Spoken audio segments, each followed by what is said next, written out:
안녕하십니까. 칸중국 코리아 이경옥입니다. 중국 언론 보도에 따르면 5월 10일 광시성 텐린현 주민들은 아침 일찍 러리강의 강물이 갑자기 핏빛으로 변한 것을 발견했습니다. 강물이 붉은색으로 오염되어 독이 있을 수도 있어 사람과 가축이 마실 수 없다고 우려하는 주민도 있었습니다. 지역 주민들은 강물이 밤새 붉게 변한 것은 지역 전분 공장의 불법 방류와 관련된다고 의심했습니다. 그러나 규정을 어긴 것으로 지목된 전분 공장 책임자는 전분 공장이 이미 생산을 중단한 지 4년이 지났고 페인트 등 강물을 변색시킬 수 있는 물질은 전혀 없었다고 즉각 해명했습니다. 러리강이 붉게 변한 것은 전분 공장과는 아무 관련이 없었습니다. 텐린현 정부는 러리진 신령총 러리강의 강물이 붉다며 현재 강물이 붉어지는 원인은 분명하지 않아 더 조사해야 한다는 공지를 발표했습니다. 이와 동시에 광시성 러리강의 강물이 붉게 변했다는 소식이 웨이보에 올라와 중국 네티즌들의 관심이 집중되었습니다. 어떤 네티즌은 이 현상을 저장성 저우산의 갑작스런 핏빈 하늘과 연관지어 최근 중국의 이상현상이 끊이지 않고 있는 것은 뭔가 큰 변화가 있을 징조라고 지적했습니다. 앞서 지난 5월 7일 저녁 네티즌들은 저장성 저우산의 하늘에서 보기 드문 핏빛 하늘을 포착했습니다. 저물어가는 저녁 하늘이 핏빛으로 붉게 변해 무척이나 기이하게 보였다고 합니다. 기이한 핏빛강에 대해 나일강이 핏빛으로 변한 뒤 마실 수 없는 악취가 풍겼고 죽음의 물이 되었다거나 바다가 곧 죽은 자의 피같이 되니 바다 가운데 모든 생물이 죽더라 라는 성경의 기록도 있어 예사롭지 않습니다. 한편 중국 구이저우성에 있는 처수이강은 강물 색깔이 계절에 따라 변하고 붉게 물드는 경우가 있습니다. 구이저우성 마우타이지는 지질이 자색 사엽암과 여감으로 된 자홍토가 널리 발달하여 비가 많이 올 때마다 자갈과 모래흙이 유입되면서 붉은색을 띈다고 합니다.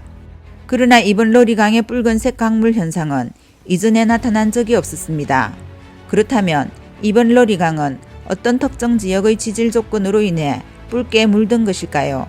아니면 재앙을 예고하는 징조일까요? 네티즌들은 분분히 하늘에 이상현상이 나타나 살벌한 재앙, 흉조가 두렵다는 글을 올리며 놀라움을 금치 못했습니다. 저장성 저우산 기상국은 뒤늦게 빛의 굴절 현상이라고 해명했지만 중국 네티즌들은 공식 해명이 너무 억지스럽다는 반응을 보였습니다. 다음 뉴스입니다. 상하이의 방역 제로 정책은 갈수록 강화되어 최근에는 방역 요원이 개인 가정에 강제로 들어가 소독과 살균을 하기 시작했습니다. 상하이 시민의 원성이 하늘을 찌르고 인심이 흉흉해졌습니다. 정부의 극단적인 방역 조치로 그들의 집은 언제든지 침입당하고 파괴될 수 있는 불안정한 장소가 되었습니다. 주민의 인권과 사생활, 재산은 이렇게 방역이라는 이름으로 만신창이가 된 채 짓밟혔습니다. 상하이 주민들은 어디에서 평화롭게 살 수 있을까요? 상하이 TV 유명 MC 예후이 씨에는 심지어 방역 요원들의 집안 내부를 소독하는 행위에 저항하여 투신하겠다고 주장했습니다. 홍콩의 저명학자 시저동은 웨이보에 예후이 씨의 집에 수만 건의 책과 문화재가 있으며 그중 상당수는 유일본인데 방역 요원이 강제로 소독하러 들어오면 예후이 씨에는 위층에서 뛰어내리겠다고 했다라는 글을 올렸습니다. 예후이 씨에는 한때 상하이 TV에서 다양한 프로그램의 진행자로 활동했고 대형 예능 프로그램 총괄기획, 프로듀스를 담당했으며 문학 및 예술센터 부국장을 역임했습니다. 그는 황금 마이크상을 3번 수상했고 중국 방송인 평생 공로상을 수상했으며 문예계에서 상하이 제일 가는 방송인으로 유명합니다. 일부 상하이 네티즌들은 자택을 강제로 소독한다고 들어와 소독한 후 마치 강도질을 당한 것과 같은 상황이었다고 폭로했습니다. 현금과 값진 물건은 다 없어지고 옷까지 가구 등을 모두 덜 쑤셔놓고 냉장고에 있던 음식까지 가져갔으며 주민위원회는 신경도 쓰지 않고 경찰을 불러도 소용없다고 토로했습니다. 상하이 한 네티즌 K씨는 먼저 문을 부수고 애완동물을 때려 죽이고 이제 다시 문을 부수고 우리 재산을 파괴하려는가? 이렇게 강제로 자물쇠를 따고 들어와 소독한다는 건가? 대부분의 물건이 소독약에 부식되어 망가졌다. 그들이 방역이라는 명목으로 한 짓은 약탈이 아닌가? 다음에는 집을 바로 불태우지 않겠는가라는 글을 올려 고발했습니다. 한 네티즌이 올린 영상에 따르면 상하이의 한 흰색 방역 복장을 한 따바이는 소독한다며 아파트에 올라가 남의 개인 물품을 창문에서 아래층으로 던졌습니다. 이에 한 네티즌은 진짜 다 가져가면 제로가 되겠네 라고 조롱했으며, 또 다른 네티즌은 따바이가 문을 억지로 비틀어 열고 일부는 전기 용접기로 문을 열고 강제로 들어가 소독하는 영상을 올려 폭로했습니다. 상하이 주민들은 지금은 두 가지 새로운 방역수단이 있다. 하나는 한 사람이 양성으로 나오면 건물 전체 거주자가 모두 끌려가 격리되는 것이고, 다른 하나는 호별 소독이다. 주민들이 집 열쇠를 내놓으면 따바이가 집에 침입하여 집 전체에 약물을 뿌린다. 어떠한 사적 재산상의 손실은 일절 책임지지 않는다고 말했습니다. 일부 상하이 주민들은 당국의 강제 집행 및 격리 조치에 저항했지만 따바이에 의해 전기가 끊겼습니다. 네티즌들이 올린 동영상에 따르면 흰색 방역복을 입은 경찰 따바이가 아파트의 전기를 차단하고 집에 침입해 주민들을 격리하려 하자 주민들은 부엌칼을 들고 따바이와 대치하며 공산당이 왜 이런 패거리를 키웠나, 우리를 반란하라는 건가 라고 소리쳤다고 합니다.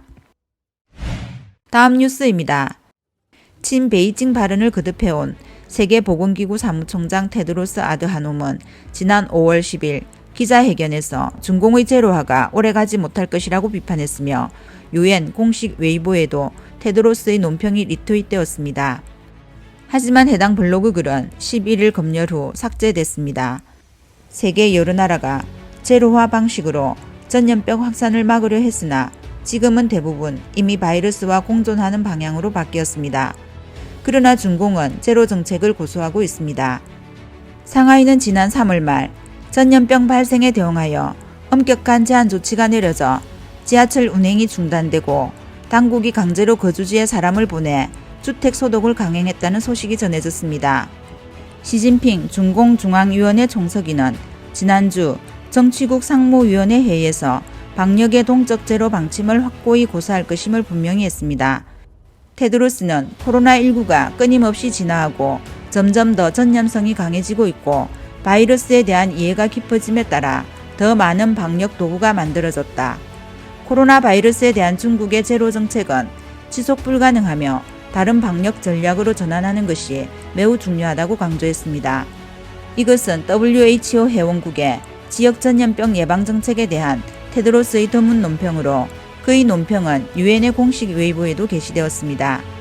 이 발언은 중공의 반발을 불러일으켰고 검열 후 해당 게시물은 삭제되었으며 해당 게시물을 검색한 네티즌들조차 불법 컨텐츠라고 지적했습니다. 테드로스의 연설 영상은 단박해서만 볼 수 있습니다. 네티즌들은 제로 정책이 맞냐는 질문은 차후로 미루더라도 WHO 글을 차단하거나 삭제하는 것은 너무 광적이라며 과학적 논의를 막는 것이 누구에게 유리한 것인가. 또 다른 네티즌은 WHO가 중국을 칭찬하면 리트윗하고 잘못하고 있다고 하면 전부 차단된다며 한탄했습니다. 대만 행정원 전 보건부 부국장 리롱텅은 자유아시아방송과의 독점 인터뷰에서 테드로스가 압박감에 어쩔 수 없이 발언했을 것이라고 추정했습니다. 리롱텅은 그는 그동안 그들 편에 서서 중국말을 해왔다. 어쩌면 누군가가 그를 압박하여 중국에 더 편향된다면 사무총장을 더 이상 지지하지 않을 것이라고 해 마음속에 있는 말을 한 것일 수 있다. 그도 더 이상 보고 있을 수만 없어서 하는 말일 수 있다. 바이러스는 이미 약해졌고 모든 곳이 서서히 개방되고 있다. 그런데 아직도 제로라는 말을 쓰는 게 이상하지 않은가.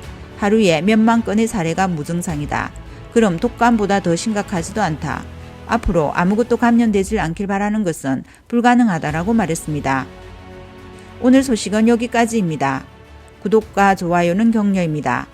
공유는 나눔의 시작입니다. 감사합니다.